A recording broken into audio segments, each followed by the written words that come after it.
نہیں جی آپ کو کھانا پڑے گا، آپ کو کھانا پڑے گا، ایک چمچہ تو لیں آپ، ایک چمچے کے بعد اور لیں آپ، تو پھر نا آدمی ڈپریشن میں جاتا ہے. تو یہ تکلفات سے اپنی زندگی کو کیا کر دو.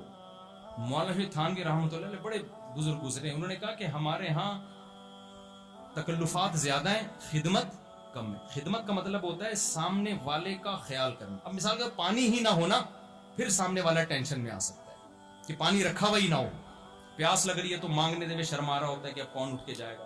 لیکن جب ایک چیز رکھی ہوئی ہے تو اب آپ اگر پوچھ رہے ہیں نا کہ پانی ڈالوں، پانی پلاؤں، اس کا مطلب آپ غلط کر رہے ہو. بھائی مجھے بھی پتا ہے نا، میں خود ڈال لوں گا یا کسی کو بول دوں گا، ایک چیز رکھی ہوئی ہے.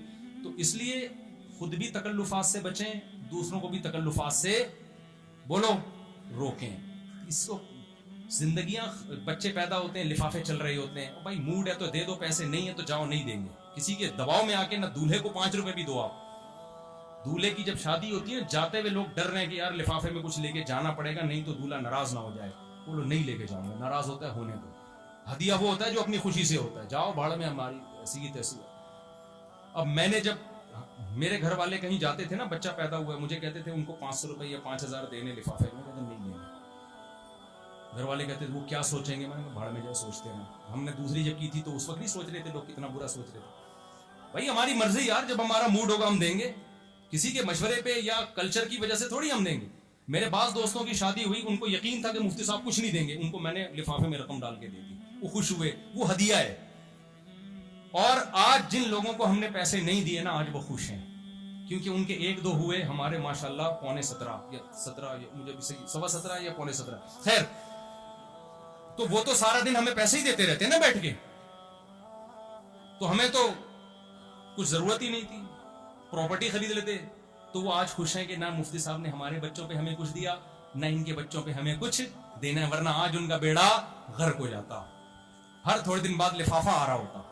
تو نہ جب میں پہلی شادی ہوئی تھی، میں جب دولہا بنا تھا، میں نے لوگوں کو دعوت نامے پہ لکھ دیا کہ مجھے کوئی گفٹ نہ دے، لفافے میں کوئی پیسے نہ لے کر آئے.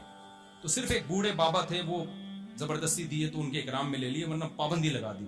آج وہ خوش ہیں کہ اگر ہم دے دیتے نا تو پھر یہ تو بار بار دیتے ہی رہ رہے ہیں، ختم ہی نہیں ہو رہے مفتی صاحب تو، ٹھیک ہے نا. اب جب بھی وہ آتے ہیں تو ان کو پتا ہے فری میں جانا ہے، کھانا کھا کے واپس آنا ہے. تو بھائی زندگی سکون کی گزارو، خود بھی ٹینشن میں نہیں رہو، دوسروں کو بھی ٹینشن مت دو. یہ لفافے بازیاں ولیموں میں، شادیوں میں پابندیاں لگاؤ ان کے اوپر، ایسی کی تیسی ہے، پھر بچے اسپیڈ سے پیدا ہوتے تو آپ کا سارا خرچہ اسی پہ ہوگا، ادھر ادھر دینا نہیں پڑے. سبحانك اللهم وبحمدك اشهد ان لا اله الا انت نستغفرك ونتوب اليك. الحمد لله رب العالمين والعاقبة للمتقين والصلاة والسلام على رسوله الكريم وعلى اله وصحبه اجمعين. ربنا آتنا في الدنيا حسنة وفي الآخرة حسنة وقنا عذاب النار. صلى الله تعالى على خير خلقه محمد وعلى اله وصحبه اجمعين برحمتك.